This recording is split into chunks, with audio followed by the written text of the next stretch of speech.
Welcome to Keeping Up with Our Community, a podcast for and about Romeo Community Schools. Each week, we will invite different guests to share insights about some unique aspects of our schools. This podcast is powered by the MIT TV of Romeo, Michigan.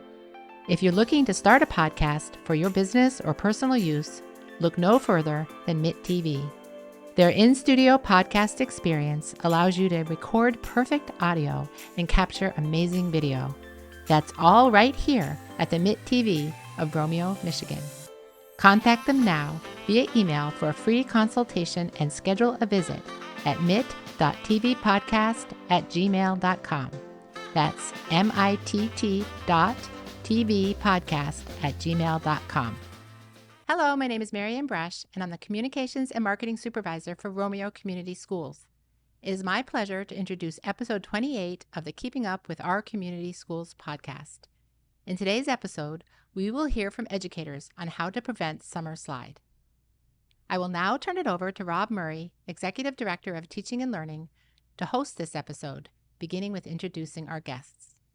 Thanks, Marianne. We all know the positive benefits that summer provides. It's a little bit of R&R, a little bit of time to get out on vacation. But one drawback to the 2.5 months that kids and teachers have off is this notion of summer slide. Kids may be losing a little bit of momentum based on what they've learned prior. And we're here today, as Marianne said, to talk a little bit about some of the ideas that exist out there that may be helpful to students to not have that little bit of slide back as they come into the fall of 24. We have our resident experts here today, Rita Van Staveren, principal at Hamilton Parsons Elementary School, Dana Hepner, principal at Washington Elementary School, Lisa Wycheck, principal at Indian Hills Elementary, and Stacy Smart, reading specialist at Indian Hills. They're going to walk the folks who listen through some awesome activities that will, again, help combat that summer slide. All right. Thanks so much, Rob. Yeah, absolutely. Summer slide is a very real thing. The research shows that some students can learn or can lose up to 30% of what they learned over the school year through those summer months. And we know a lot of that is because the routines that we have going on in the summer just are not nearly as intense as we have going on during the school year. During the school year, kids are in a very structured educational program all day long, and then they move to the summer where they have a much looser schedule. And so I think one of the most important things that we can do, and I think this as a parent as well as a principal, is kind of take a loose, tight approach to our summer routines. Of course, the summer should be much more relaxed than the school year is. And for many of our families, our children have a lot of opportunity to just have a lot of freedom throughout the summer, and they should have that. But there are also some things that we do in our daily lives as people that are non-negotiables, right? Like we all get up in the morning and brush our teeth. No matter what we have going on in the day, we brush our teeth. So how can we take an approach to some things in the process of continual learning that are just as important as brushing our teeth, right? What can we do in the summer months to keep a little bit of structure there, to keep the learning going so that we don't have our kids losing so much of what they learned during the school year while they're at home in the summer? And I know, Stacy, you had some ideas about reading in that regard. Yeah, absolutely. So I actually have 3 children of my own at home, and I have found that over the years, the best way to incorporate a daily reading time is to ensure that it happens first thing in our family's day, right? It's the first thing that we do after we wake up, get dressed, brush our teeth, have breakfast, right? I know that might not work for all families, right? But it's really important to incorporate that set time every day to achieve that reading. And it's summer, right? So you can read outside on a beach towel, under a tree, right? You can go to a park and read and then go play at the playground. If you're traveling somewhere, download an audiobook for your children to listen to in the car. And it's also important as adults that we also read in front of our children to show them how much we value that. Love that. I love that you think about the early morning for my family, and I have 3 kids as well.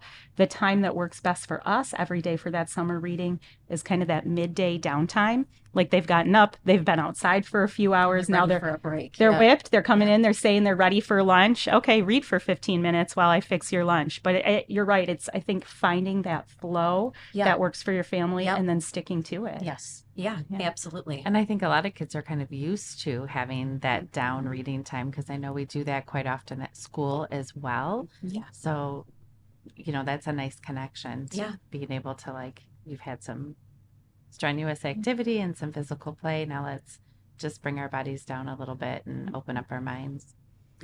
And when it comes to reading, I know there are a lot of different opportunities out there for our kids to get great books in their hand. And I just want to put a little plug in for our Romeo District Library because they are a phenomenal resource. We have those 2 branches of the library, the little Kezar branch right down in the village there, as well as the large Grosvenor branch. And I think, Stacy, you know that both of those libraries have a lot of programming going on over the summer. They do. And if you go onto the Romeo District Library website, you will be able to find all of the events that are going to be taking place, as well as a fun reading program that, children can participate in over the summer And get prizes. and get prizes, right? And, it's really important just to visit the library, right? How often do we hear that, my kid just doesn't like to read, right?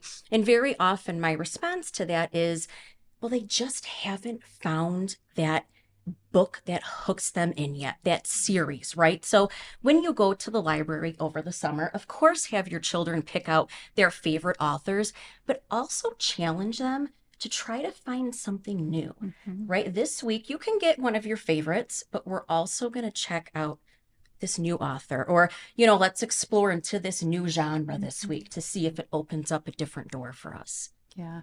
When my kids were little and we would, just go to the store, right? Or to the park. I used to say to my kids, what does that sign say? Or, oh, let's read the directions on this to see, if it's something that we want to do. So sometimes there's just opportunities to read in your everyday life. And kids don't even know. Right. Yeah, right. Absolutely. That you're working on a skill. Yeah. And Dana, that's true with math as well, isn't it? Absolutely. I mean, math is really all around us all the time.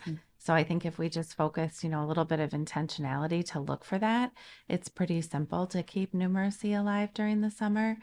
Things like board games, card games, puzzles like Sudoku can be really fun and educational while also providing really enjoyable experiences and time together. It's real simple to integrate talk into daily conversations around mathematics, discussing patterns, shapes, numbers, logic in sort of a casual manner, and then involving children in those activities that require math, such as like cooking, shopping, how might you budget, how might you calculate a discount if something is 20% off, what would we actually pay for it? Planning travel events, distance, time, how long is it going to take us? How much is it going to cost? All of those things are just really real world math application skills. And then I think too about just those open-ended questions that we can ask kids that bring about critical thinking skills. How many ways can we rearrange these books? Or what's the best deal if we buy in bulk or if we buy in smaller quantities? How much is this cost per item? Just those real casual every day-to-day skills of mathematics help bridge what we're learning in school with how we actually apply math in our lives. And who doesn't love like playing with money? Right. And Dana, I loved your cooking example, Oh, right? So yes. once a week in the summer, we have Family Baking Day, where we pick an easy recipe for kids, right? And of course, I'm there to assist, but they are responsible for the measuring and for, reading the directions and all of those key aspects. Right. Or you find a recipe that's made for 2 Mm. and you ask your kids to help you double it. Oh, that's a Oh, great To make idea. it for 4 or triple Yeah. it if you have, I like a that. family larger than that. So many simple ways that we can bring in those skills with mathematics. Those are great ideas. And of course, we have some more structured ways that kids can get involved with math over the summer. During the school year, our students in Romeo have access to an awesome program called Math IXL. They have it on their Chromebook and their iPads, and it's set so that they can work work on specific strands in math that are targeted to their needs. And the great thing is that they have access to that all summer long as well. So, just like Stacy was recommending building in some family reading time every day, I think it is very important to build in some math time every day. And if you want to lean on that app a few times a week, especially, hey, we're on the car ride headed up north, or we're going here and there, spend about 15 minutes, 3 to 5 times a week using that Math IXL app, because the kids can then stay strong on math skills that they've learned this school year, or work on gap skills that maybe they're still trying to master, or in many cases, they can even move ahead and work on enrichment skills. So I think that provides a great opportunity. Of course, there's online opportunities for reading too. Yeah. And, there's a lot of websites out there where you can download, free printable worksheets. And I know a lot of our students really like to play school. And, being the teacher is, when you're doing, the leading and the teaching, sometimes that's when you're making the best connections within your own mind. So you can find those things free, like at sites like education.com, download a few worksheets or something to print, and let your kids kind of play school as the teacher. So fun with their friends, with their siblings, or even their dolls and dogs and all of that stuff. Yep, all their stuffed animals on the couch, and they can even discipline them and, send it to mom when they miss We always have the one stuffed animal in our family that's always the bad stuffed animal. They're always getting in trouble, not completing the homework. There you go. That's great. And then for reading, we know during the school year, our kids have access during the school day to Epic. Now that has a cost for families to use at home, but if your student loves reading online and they like reading on a screen, you can get family subscriptions to Epic, where it has thousands of books, all different kinds, both picture books, novels, graphic novels, available to kids.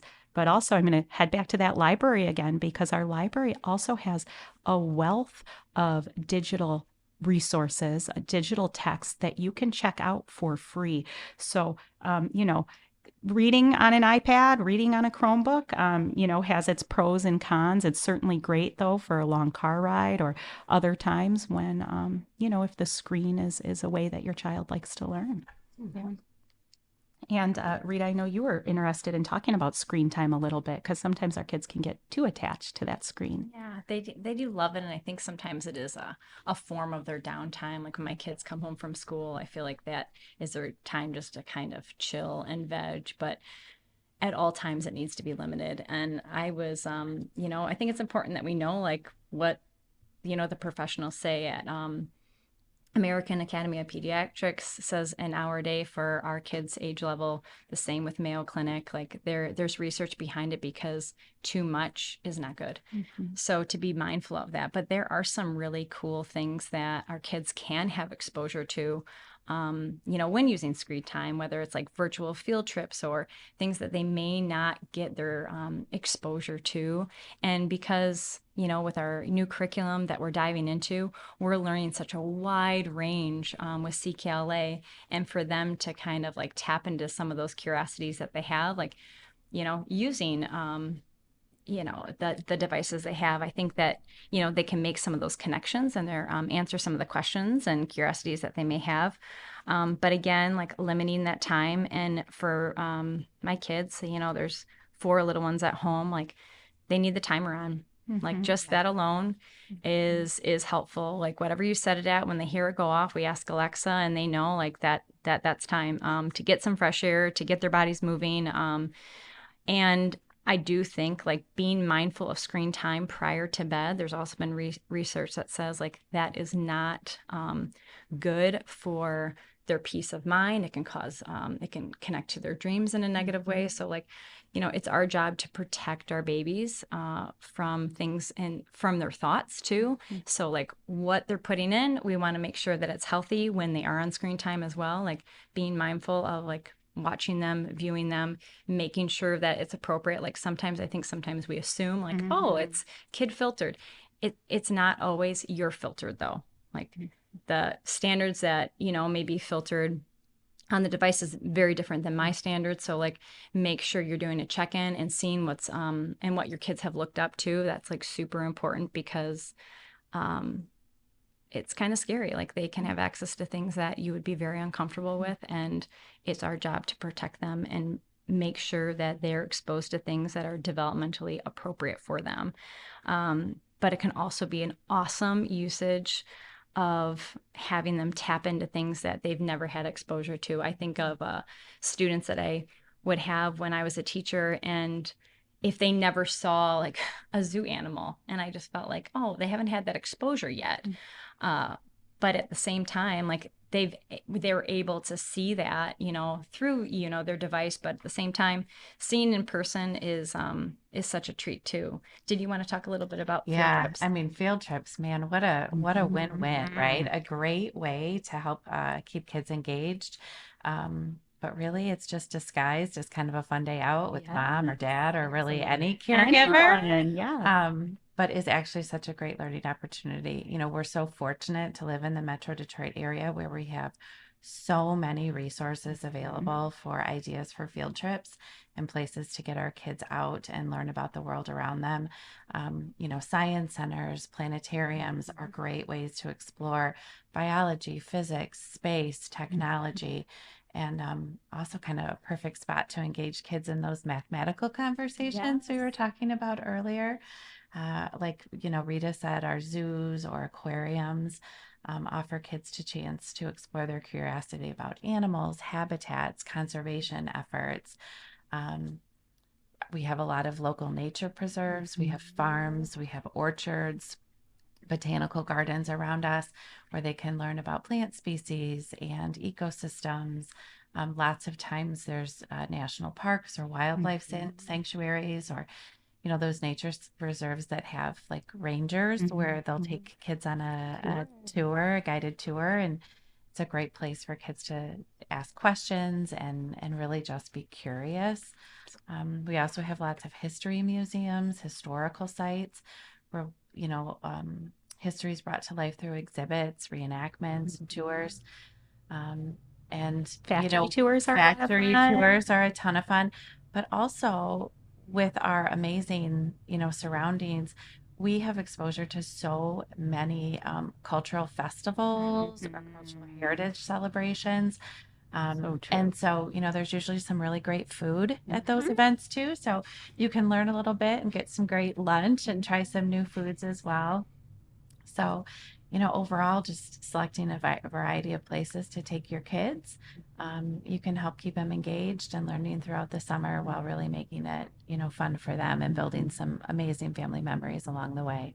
Absolutely, Dana. And there's also a lot of great things that you can do at your home as well together as a family, right? It doesn't all have to happen outside of the home, right? Some of our favorite summer memories are building puzzles together with my kids. So my kids, are young still. They're all in elementary school. And so we have a variety of puzzle ranges, if you will. And, we always turn it into a competition where it's the three of them against mom, right? Mom has to, complete 2 puzzles, and they have to complete a little bit more because, they have bigger pieces and stuff. And then it's always, well, what do we do in that missing piece comes about, right? Well, then we go find it, right? And, we maybe turn it into a reading, thing or a math thing. But, having that time together as a family during the summer is just critical, because that's the point in the year where, schedules are more relaxed, right? A lot of your extracurricular activities are on pause for those couple months. And so it really gives you the chance to play more board games and things like that. I mean, board games are so powerful in helping children learn how to take turns and, all of those even mathematical concepts, right? Read the card that they draw. Exactly. Yeah. And card games. Yeah. Card games, right. We, my family has a brand of games that we particularly love called Pandasaurus. They're all about strategy, and they have a different, variety of strategy level and skill level. So I'm always on the lookout for, new games from them. But it's just a great time for you to be with your kids and to create those lasting memories, whether it is outside of your home on a, field trip or, in your basement, in your living room. For sure. Yeah, they're not gonna think of their time on their screen, Right. But they're going to think of their time spent with you. Exactly. I think children remember with how they feel. And that really brings me into writing and having writing experiences every day. You know, when we give them exposure to new things, it's so important that, like, I keep in mind, like, oh, now my kids are going to have something to write about, because at school they're going to say, like, please, like, write about something, like, write about something that, you know, in your life, or for them to have those opportunities to really reflect on things that they've done. And a great strategy at home would be to, you know, give your child a journal. And there's different places you can keep in a journal. I keep a small journal in my purse. I keep journals in my car. And then I give my kids a journal in the summer. And we start our day with, it depends on so my kids are all different. So a couple of them, they like to do it in the morning, and one likes to do it at night, I think, because he is stretching that time with me. And it works because I'm grateful that he's writing. But the one question I say is, please write what happened yesterday. So depending on, you know, whatever happened that day, I want them to be reflective. So I remember being at a conference, and they said, we're not learning unless we're reflecting. And I took that really serious, and I've been reflecting and writing every single day for the past 5 years. So I have about, I don't know, 150 journals at my house. This year was an abundant year, being my first year as a principal. I have filled out about 15. Because I've had a lot. Those would be fun to read.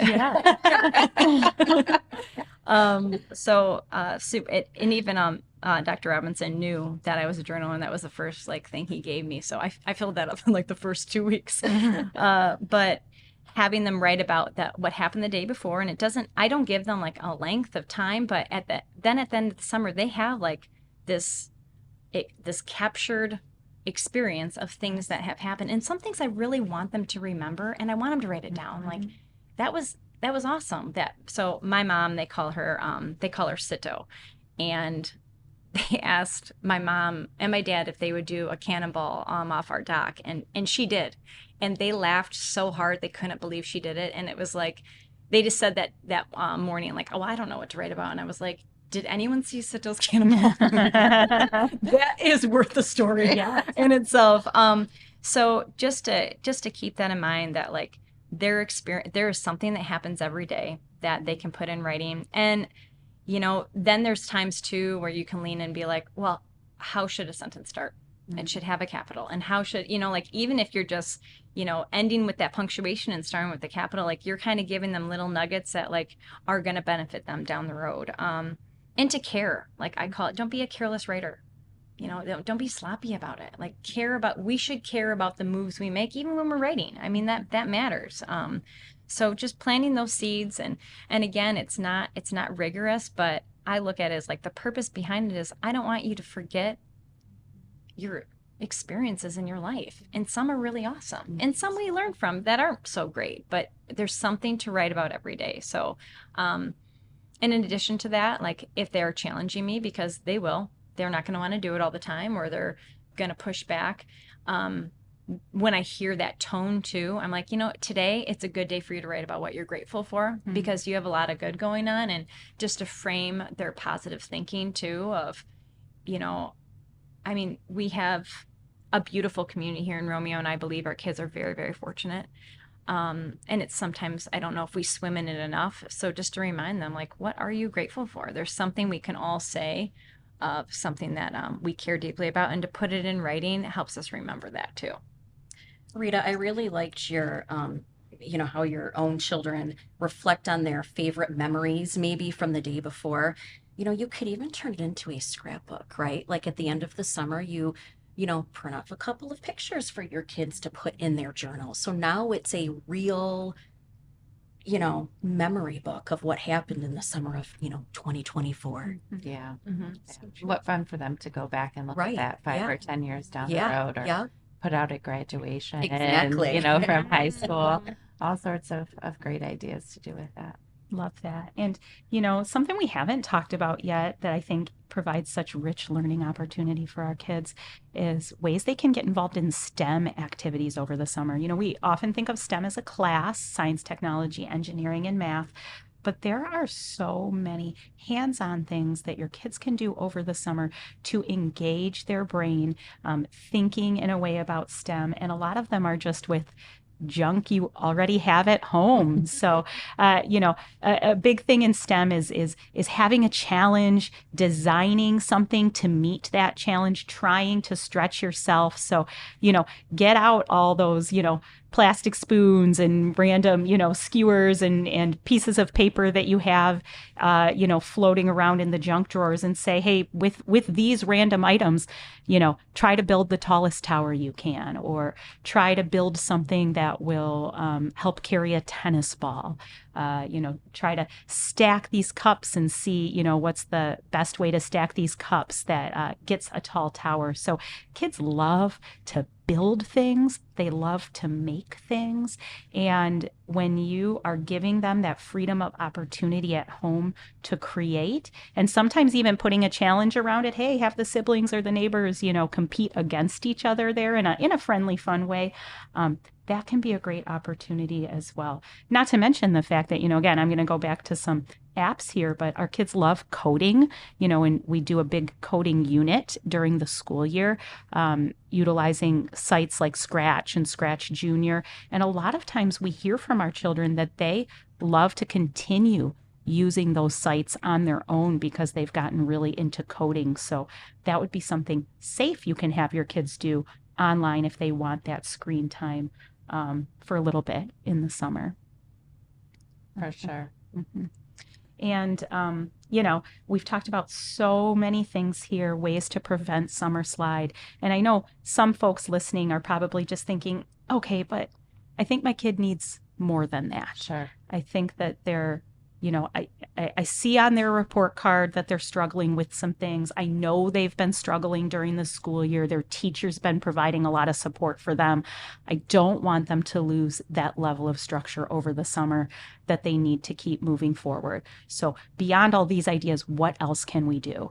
And I think if you are looking for more structured opportunity, or you find that your student needs maybe that other adult besides their primary caregiver at home to help them keep moving forward, then, looking into summer tutoring is always an option. I know that many of our teachers in Romeo do some, private tutoring over the summer. And it's always nice if you are looking into tutoring that you're getting someone who, is really quality, really skilled, and understands the skills and expectations for students at various grade levels, so that they can be a helpful, effective tutor. So if that's something you're looking into for the summer too, we would never discourage that either. Yeah, for sure. And, I think, Lisa, kind of circling back to where we started at the beginning of this conversation with sort of that loose, tight summer schedule, and lots of ideas, some that can be structured, some that can be learning experiences sort of disguised as play. It's really important that we remember that just ultimately kids are learners, and they are very, very curious at heart. So really the goal over the summer should just be to foster your child's natural curiosity, encourage them to ask questions, explore new topics, pursue their interests. You spoke a little bit about this a minute ago, but really, designating a space at home that's filled with books and science kits and art supplies and puzzles, like you mentioned, Stacy, building blocks. You could include toys like Legos or Connects, or even household items like those cardboard boxes or those plastic spoons. And that can really help them with problem solving and creativity, and then weaving in those math and reading skills as well. But I think it's also important that as adults, you show your own curiosity and enthusiasm for learning, because kids mimic the models that they see. And so when they are around adults who find learning to be exciting and a positive adventure, our kids begin to take on that mindset as well. So share interesting articles or, documentaries or facts that you come across, and discuss them with their child, asking them questions. What do you think would happen if, or how do we solve this problem?